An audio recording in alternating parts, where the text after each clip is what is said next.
Hey guys, it's Crest here. Today I'm bringing you a video about achieving the 1000 resonance goal as a free-to-play player. I've achieved it myself, so any of you can as well. And I hope my tips here kind of help you achieve that goal. And let's just get right into it. So, you can see I got my wings here. I know the meme is calling them chicken wings, but personally I like to see them as the free-to-play wings, where anything 3000 resonance or higher for the upgraded wings. I don't really see any free-to-play player ever reaching that unless you have the most insane amount of luck or dedication to the game. And you can see here my resonance right now with my build. I'm using a 2-star rank 1, so my resonance is lower than the 1000, but I still have the wings. So if what you care about mainly is just getting the cosmetic, then you can hit that 1000 resonance goal and then never use whatever gems you upgraded to reach that point again, if you so choose. You can see I have a 4-star rank 3 Frozen Heart, which is what brought me to the 1000 resonance, and that's from a lucky drop, which is kind of what you'll need to reach this, is hoping for one lucky drop to kind of make that. There's a little tipping point where reaching 1000 resonance, you kind of have to do some stuff you may not like if you don't get a 4 or 5-star drop by chance. And thankfully I got mine kind of right before I reached the point where I was going to take another method, but I'll kind of go over all those methods here. And you'll see from my other gem setup here, I have 2-star gems at rank 5. So Fervent Fang, Follower's Burden, Bloody Reach, Power and Command, and Cutthroat's Grin. And you'll notice I didn't take any of these gems to rank 6, and the reason why is if you take a look here to upgrade one of these, you need a rank 5 copy, which is, so you're already doubling all the work you've put into the gem, plus an additional rank 3 copy. So once you get to the rank 5 spot on 2-star gems, upgrading them past this point is very inefficient for the amount of resonance you get. You'll see I'd get 30 resonance for doing more than double what I've already done with this gem. And kind of the way you want to reach these rank 5 2-star gems is you'll kind of take incremental resonance growth with 1-star gems. So you'll take a 1-star gem. Let's see. Oh yeah, right there. So you'll see these are only giving 15 resonance per rank, but the ranks are cheaper. So you can take a 1-star gem up to rank 5 to unlock the Magic Find. And then you can take a second 1-star gem up to rank 5 for the Magic Find. And the same is true for these, where upgrading from rank 5 to rank 6 is very inefficient for the amount of gem power needed. For the small, with a 1-star gem, it would be 15 resonance you'd get for a costly upgrade. And once you have 2 1-star gems at rank 5, you can consume them for the gem power to get a 2-star to rank 5. The only thing you'll need, of course, is the duplicates, and it's 4 duplicates for each 2-star gem that you want to get to rank 5. So you'll kind of want to acquire those duplicates as you're building your gem power up in general. And to kind of reach that 1000 resonance goal, once you reach this point I'm at, where you have 5 rank 5 2-star gems, for your 6th gem, you can use a couple different options. If you are lucky like me and you get a 4 or 5-star, you'll just have to get it to rank 3, which is not too difficult. It's gem power wise pretty similar to a 2-star gem at rank 5, although you do need a duplicate. And if you don't get a 4 or 5-star, you can buy a 3-star or 3 out of 5 5-star gem from the market. Typically their cost is almost at the same as a 2-star gem, especially if you're looking for one of the lower costed gems like a Swenson Taunting or a Chip of the Stone Flesh. And if you get the 3-star to rank 4, which is a lot more difficult than getting a 5-star to rank 3, but you can reach it with that, or if you have a rank 3 3-star gem, you can also upgrade one of your 2-star gems up to rank 6. I'd assume probably Fervent Fang, since you might get those free duplicates along the way if you save them. And if you're very unlucky, and you can only find a 2-star gem, you could get that up to rank 4, which would reach that 1000 resonance as well. And the main way that you'll get gem power as a free-to-play player is actually from Platinum. Like, you might think Elder Rifts are your go-to, but 90% of all your gem power is going to come from the market here, and it's going to be from selling normal gems, so like your tourmaline, sapphires, and stuff you get while partying up and doing dungeons or open world farming, as well as skill stones. So if you go to the Hiltz Trader, you can buy 3 charms per week, and in the limited shop, sometimes you'll be able to find a charm or 2 there. And I'd always recommend buying the charms. For a long time on my server, I was able to sell all normal gems for 400 apiece, and all skill stones for 2500 apiece. Now, after the server merge, that is a lot more difficult for me. Skill stones, I'd have to sell for less than 2500 generally, unless I get a god roll. And some of the gems don't quite sell for the 400, or if they do, it might take a couple days. So keep that in mind, that depending on your server market, it can be easier or harder to acquire platinum. And what you'll be looking to do when you're buying gem power is know that which gem you buy does not matter at all, because you're only caring about the gem power value. So we can see here Zodstone would be 920. This is 876, 915. So we're kind of getting an idea that right now on the market, one gem power is worth about 900 platinum, we'll say on average.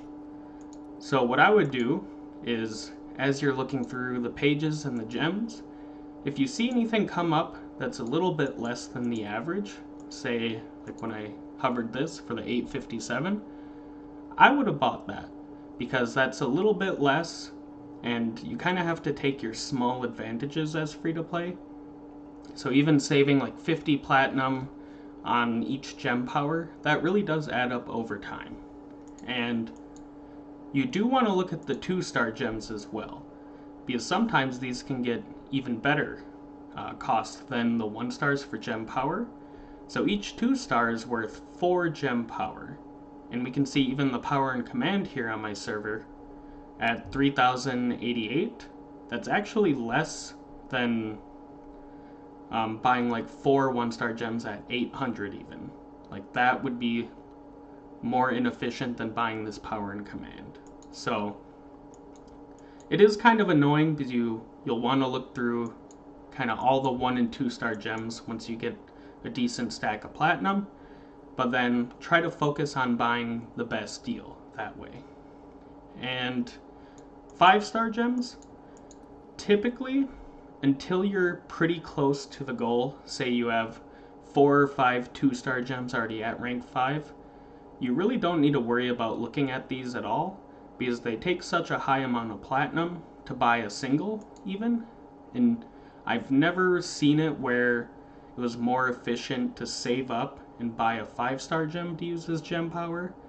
It always seems to be 1 and 2 stars only for my server, but I guess that could vary depending on your server.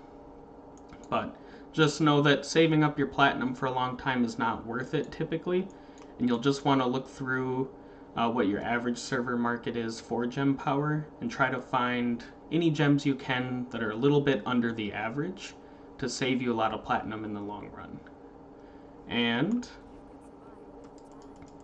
other than that, Elder Rifts, even though they're not the most efficient way to gain gem power, this is kind of your only other option other than the market and just knowing what to do with your gems in general. And I'll show you here what you'll want to focus on. So, as a free-to-play player, these fading embers, this is essentially the biggest chance you'll get towards getting 5-star gem drops. And even better is that these fading embers will give you a tradable gem as well. So you can get 400 embers per week. There's a solo weekly limit. You get 8 of these per Elder Rift. And even whether you're doing no crest, 10 crests, 3 crests, it doesn't matter. The solo will go up by 8 embers per rift you run. Meaning, as a free-to-play player, you will always want to run 35 Elder Rifts per week. And there's a bonus weekly limit, and this is what the crest effect. So whether you're using a rare, orange, or purple crest, by adding it to the rift, we can see 8 normal. And each one of these I add increases it by 1 ember. So, the way I like to do my Elder Rifts to make it as painless as possible is I will type in the world chat, Immortal chat, shadow chat, client chat, wherever, and you'll want to try to form a party where everyone is using 3 crests.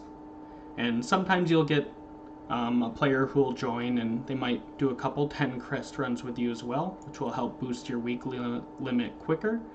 But if you run with a party of 4, everyone using 3 crests, you'll have to do 10 Elder Rifts like that to max out your weekly limit. And that is what I like to do because it makes it kind of the fastest possible to cap this out. Because the way I like to finish my standard weekly limit of 8 embers per run is I just run it solo, no crest. When you do it this way with the right build, your rifts are going to be between like a minute and 15 seconds to 2 minutes if you get unlucky spawns. And you just want to run from elite pack to elite pack, solo it as quick as possible. That way you can do 10 runs where you're playing with 4 players, and those rifts generally take longer depending on the modifiers. And then you'll do 25 rifts solo. And another thing to make that kind of less painful is if you can run a couple each day of the week, then on Sunday, when you have to finish the rest of them, you'll have to run less total rifts, but I often get myself in a spot where I'm running like 20 plus Elder Rifts on Sunday, which is not the most fun thing in the world, but it only takes like half an hour to kind of finish that out. And with those embers, what you'll do is come to this guy and buy the Fa runes. Every 400 embers, well, 396 embers, you can buy 22 Fa runes, which you'll trade to the Apprentice Jeweler for a purple legendary crest. Also from this crest merchant, you can buy an orange crest for 1600 platinum. I do try for this as well, because in the long run, the expected value, you're kind of coming out ahead paying that. And if you do 1 warband raid per week with your warband, meaning at least 4 players from your warband, then you can buy another purple crest for 1600, and you definitely want to do this every week as well. And kind of the last thing I want to show you is when you are running your Elder Rifts with your rare crest or any orange or purple crest you might get as you pick up them from being free to play, which is very limited. You get about 2 purple crests per week, and depending on events you might get a couple more orange crests per week. But this is kind of a slow way to gain gem power, but this will kind of add up over time while you're focusing on like your market research and your Elder Rifts weekly, where eventually you'll have a lot of these ATI runes. and you'll have an essentially unlimited number of these secondary runes to craft gems. And whenever you have quite a bit of, or a decent sized stack of these ATI runes, or you're getting close to getting one of your 2-star gems to rank 5 maybe, and you can craft the rest of your gem power, what I like to do is, I still have a hope that one day Blizzard will make these secondary runes more useful in some way, and I feel like the 1-star kind of common ones are going to be less useful if they ever do make an update like that. So I will craft all 1-star gems for gem power, and I usually just pick some shitty gem like Mocking Laughter or Nightmare Reef, like something that you know for sure you would never use for any build whatsoever. Just craft as many of them as possible and then feed them all into your gems for gem power. And that's kind of about it. Here's that purple crest you can buy. And I do want to mention there is a random rune you can get instead. There's a 1-star legendary gem. This is actually decent gem power value, where for each 7 Fa runes, which is the ones that you buy with your Fading Embers, you get 1 gem power. And if you're kind of close to an upgrade and you buy a bunch of these, that can get you there. Expected value is going to be a little bit less over time on just buying these with your Fa runes, where buying the Crest will work towards your pity timer to getting a 5-star drop. And if you're ever lucky enough to get like a 4 or 5-star sought after gem like a Blood-Soaked Jade or Seeping Bile, then either you have a gem that you would have never been able to buy realistically before that you can then upgrade and use, or you could sell it for the platinum. And I'd say typically if you can sell it near the max price, it's probably worth selling. If you have to sell it much lower, you're probably better off keeping the 5-star gem. Crafting the random 2-star legendary, this is never worth it. It costs even more than the purple crest, and you're getting 4 gem power out of it. Technically it's about the same as this, but I'd say your best bet is to buy the Eternal Legendary Crest every week, and if you have leftover Embers, because you do get technically 4 Embers per week that kind of build up over time, you could fill in the rest with a couple 1-star legendaries every now and then. And I hope that about covers it. That's all you really have as options as a free-to-play, is just market, Elder Rifts, and then praying to RNG, and just try to keep your gem strategy where you're doing 2-star gems to rank 5, and then once you're kind of at the point of you have 5 or 6 2-star gems at rank 5, then try to focus on either purchasing like a 3 out of 5 legendary gem, or if you got fortunate enough to get one as a drop, either 3, 4, or 5-star, I would focus on getting whatever gem you got the drop on upgraded, because getting duplicates is difficult since it's really only from the market as free to play, and you just kind of have to work with what you get. So I hope that helps. If you have any questions, feel free to leave a comment down below, and if you've watched this whole video, make sure to leave a like and subscribe, and let me know if you want to see more. Thank you.